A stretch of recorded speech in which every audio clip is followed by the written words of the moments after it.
Salut les filles, eh bien nous voilà aujourd'hui pour le 5e Exi-Mystère de l'année. Donc je vous le montre, nous allons le finir ensemble comme d'habitude. Donc aujourd'hui on va apprendre à faire le point de plume pour faire des points de feuilles. Et puis on va apprendre à faire le point de plume pour faire simplement des petites tiges. Vous verrez avec ce point on fait plein d'autres choses.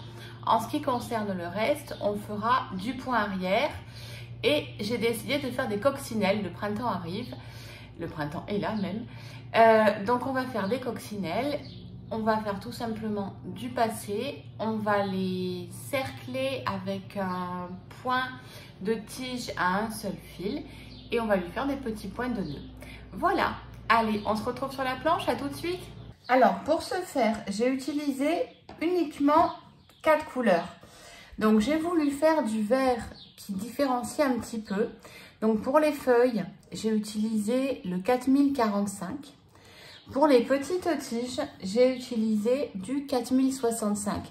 Ce sont que des fils en fait qui changent de couleur. En ce qui concerne la coccinelle, les coccinelles, j'ai utilisé du 666. J'avais vraiment envie d'avoir une coccinelle qui pète. Et puis le noir tout simplement. Voilà, donc en termes d'aiguilles, on va utiliser les aiguilles numéro 10. Et donc maintenant, on va attaquer le premier point de feuille. On va attaquer par celui-ci, du coup ça va me permettre de finir avec vous. Et ensuite, on ira jusqu'à la tige en point arrière. Le point de feuille s'attaque toujours par le haut. Donc, vous voyez, on a dessiné les nervures ici. Et ensuite, on va aller faire des plumes. Et j'ai dit, excusez-moi, c'est le point de feuille, se commence toujours par le haut. Donc, je vais vraiment aller un tout petit peu dessus. Et ensuite, je vais me caler sur le dessin que j'ai fait. Donc, je vais dessiner un V. D'accord. Et je vais ressortir mon aiguille exactement là où j'ai mis la première nervure. Et je passe l'aiguille sur la boucle qui se forme. D'accord? Et je tire. Ok? Et je vais fixer juste à la nervure que je veux attaquer en dessous. D'accord? Donc là, mon point, il tient. Je vais passer à côté. Je vais venir à mon dessin suivant et je vais sortir sur ma nervure. D'accord? Je vais changer la lumière, j'ai l'impression qu'on n'y voit pas super bien. Alors, je reprends. Là, j'ai fait ma première nervure. Donc, je vais passer bien ici. D'accord. Je vais aller de l'autre côté chercher mon dessin. Et je vais revenir au-dessus de ma nervure. Sur la dernière que j'ai faite. D'accord. Je tire et je le cale. Voilà. Et ainsi de suite. Donc, je sors sur mon dessin. Je vais chercher le dessin de l'autre côté et je me cale sur ma nervure. Hop. Et je sors. Et je cale mon point. Voilà. Donc, me voici ici.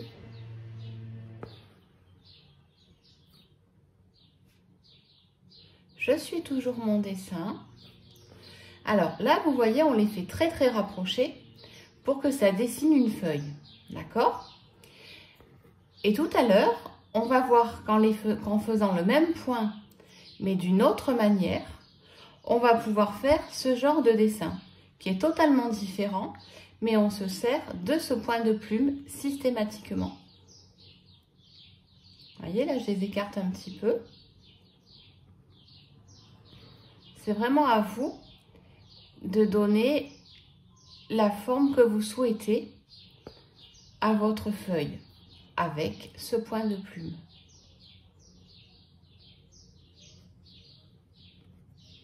Voilà. Alors, on continue. Ensuite, cette feuille-là, vous pouvez la laisser telle qu'elle ou vous pouvez la cercler. Voyez, alors là, je termine ma feuille. Hein. Donc, je termine par mon point qui le pose, qui le fixe. Et ensuite, je vais venir faire des points arrière.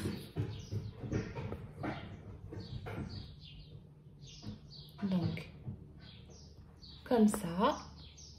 Donc, le petit point arrière, il n'y a rien de plus facile.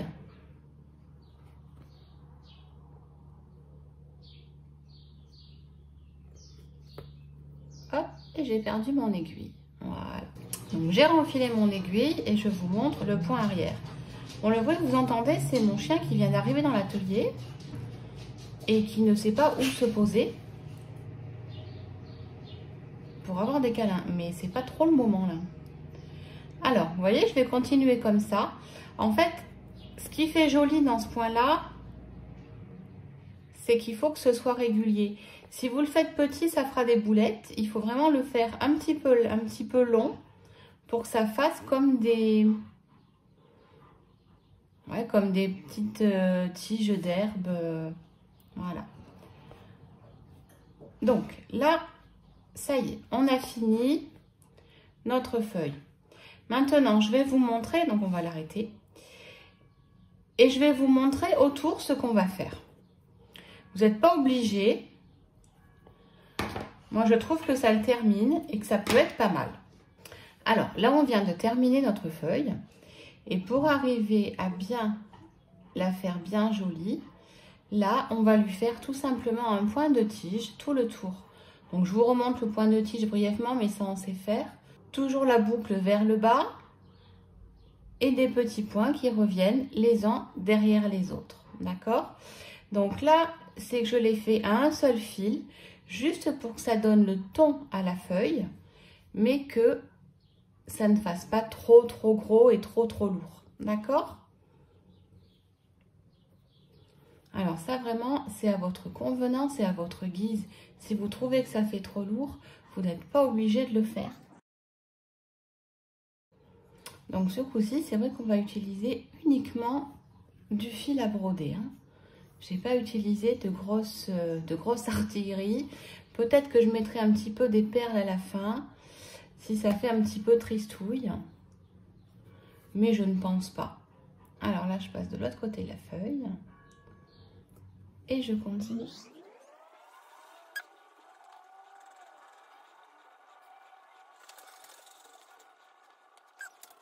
Donc, j'ai renfilé la deuxième couleur, donc le fameux 4065. Et là, je vais vous montrer qu'avec ce même point de plume, on peut faire des tout petits points très éparses et que ça va vous changer de feuille. C'est le même point, mais ça ne donne pas la même chose. Donc là, on commence par celui du milieu, toujours pareil, d'accord? On ressort suivant le dessin qu'on veut faire. Ok, comme tout à l'heure. Hop, on passe sur la boucle, donc la boucle reste dessous. Et on va fixer le point, d'accord? Comme tout à l'heure. Et on s'arrête là. Ok, donc là, vous avez bien vu, mon point, il est ici. Et ensuite, je vais aller en point arrière jusque le suivant. Donc, vous voyez, je continue. Et après, hop, je vais m'attaquer à celui-ci. Donc, je commence par le milieu. Je vais jusque là où je vais arrêter mon point. Et ensuite, je dessine ma plume.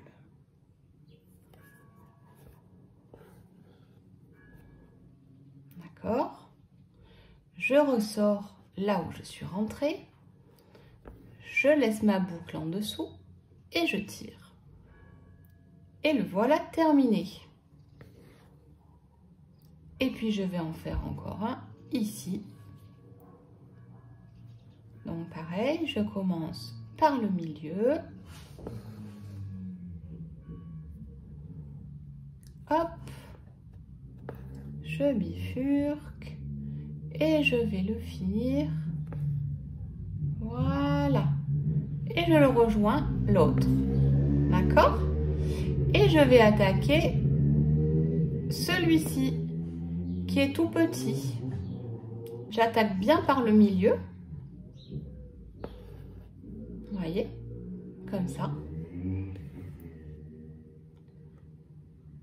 Et hop, je vais le chercher ici. Touc. Et je l'arrête. Et je vais attaquer celui-ci. Donc je commence au milieu. Je vais venir ici. Et je vais suivre mon dessin. Tac. Tac. Je vais au milieu. Et voilà.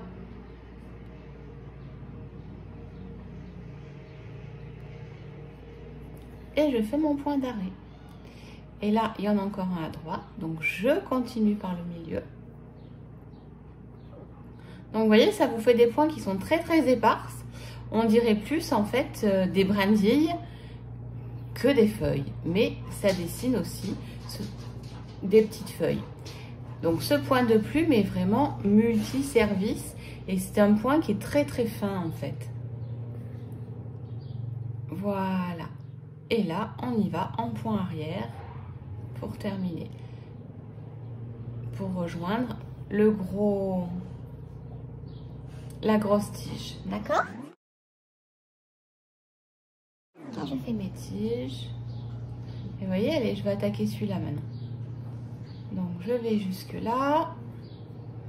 Je me place au milieu de ma petite patte doigt. Hop, je vais jusque là où je veux faire mon point. Je fais mon V. Et je passe bien derrière. Je fais mon V, je pousse. Comme ça. Et je vais l'arrêter. Et voilà. Bon, je pense que vous avez compris le concept. Je termine et ensuite on passe à la coccinelle. Allez, à tout de suite. Alors, nous avons fini les petits points de plume qui sont ici.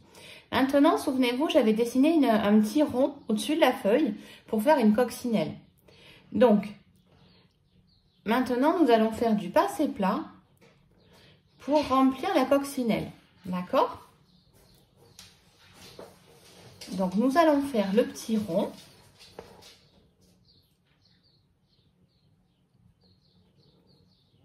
Donc, jusque-là, rien de très compliqué. OK.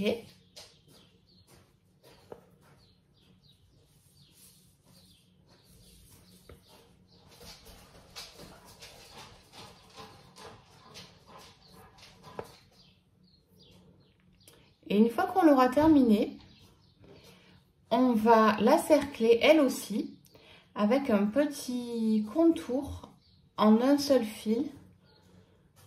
Toujours un point de tige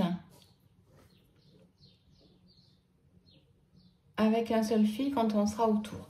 Donc le passé plat, hein, c'est comme on avait fait au premier tour. Voilà, donc vous remplissez bien votre rond. Pour celles qui ne sont pas sûres, vous le redessinez. Je ne dis pas que c'est la première rondeur, là, ma coccinelle, mais voilà. Donc là, je vais l'arrêter. OK. Et je vais lui faire son petit cercle tout le tour. Vous voyez, ça va me servir à bien l'arrondir. Donc je sors et je fais le petit point de tige habituel. Donc le plus petit possible, le plus fin possible à un seul fil, c'est vraiment juste pour lui donner sa forme, hein. Donc, j'ai dit qu'on ferait des petits animaux, alors des petits insectes, hein. Là, j'ai choisi tout simple. J'ai envie de vous faire peut-être la fois prochaine un petit scarabée. Alors là, la technique, elle ressemble à celle-ci, mais il y a quelques petites subtilités en fait à mettre dessous pour donner du relief, d'accord?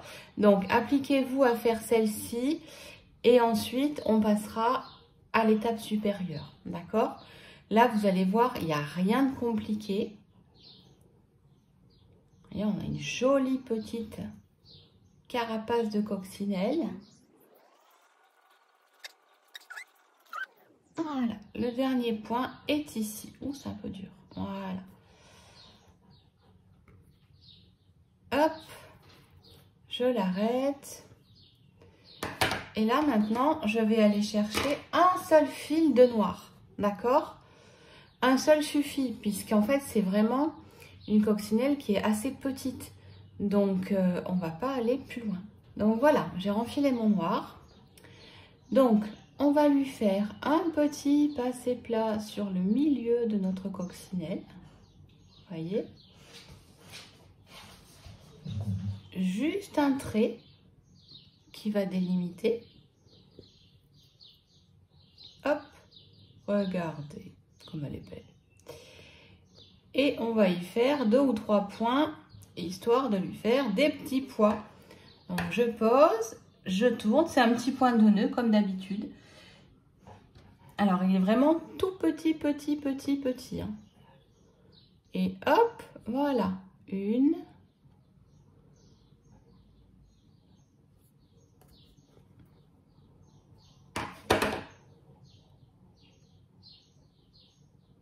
Ah, je n'arrive pas à tourner. Voilà.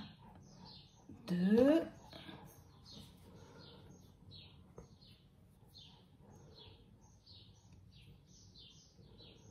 Je passe de l'autre côté. Alors, normalement, elles sont symétriques, mais je pense que la mienne ne sera pas symétrique. On va dire qu'elle est en train de pousser. Ah, quoique, si, j'arrive à en faire un autre. Si. Petite coccinelle symétrique. Hop.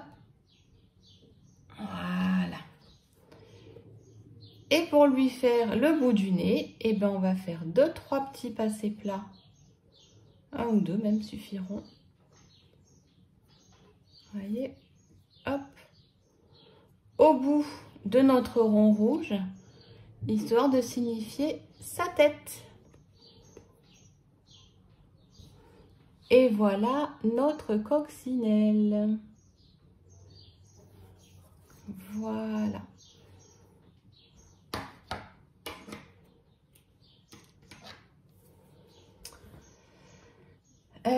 Et là, je m'aperçois que j'ai oublié de faire encore des petits points de plume. Allez, je renfile et on se retrouve. Donc, je me suis aperçue que là, en dessous ma coccinelle, sur le dos, j'avais encore cette tige ici, que je vais aussi faire en point de plume. Donc, vous voyez, je commence au milieu. Je pique là où je veux faire mon point. D'accord? Et je me suis prise dans le... Voilà. Je vais passer de chaque côté. Voilà. Et je vais l'arrêter bien plus bas, là où je vais attaquer mon suivant. D'accord? Et là, en fait, on a une brindille, tout simplement.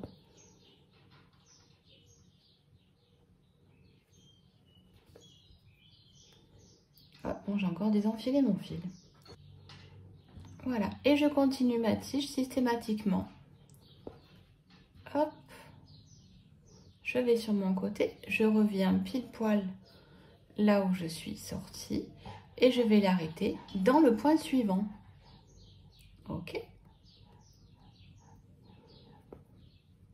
Et nous voilà en train de continuer. Hop. Hop. Alors, vous voyez, un petit de ce côté-là, un plus grand par ici. Et ensuite, je vais continuer en point arrière pour finir ma tige comme les autres. Vous voyez, hop.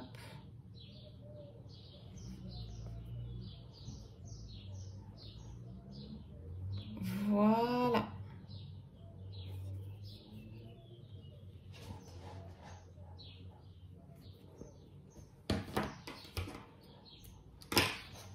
Donc voilà, nous avons fini notre petit cercle de broderie pour ce mois-ci. Donc moi, je vais lui mettre un petit peu de couleur. Je ne sais pas si je mets du vert, si je mets du rouge, je n'ai pas encore tout à fait réfléchi. Mais je ne manquerai pas de vous le montrer sur Eximystère 2022 sur le groupe Facebook Avril Bout de Fil. Allez, à bientôt, au mois prochain!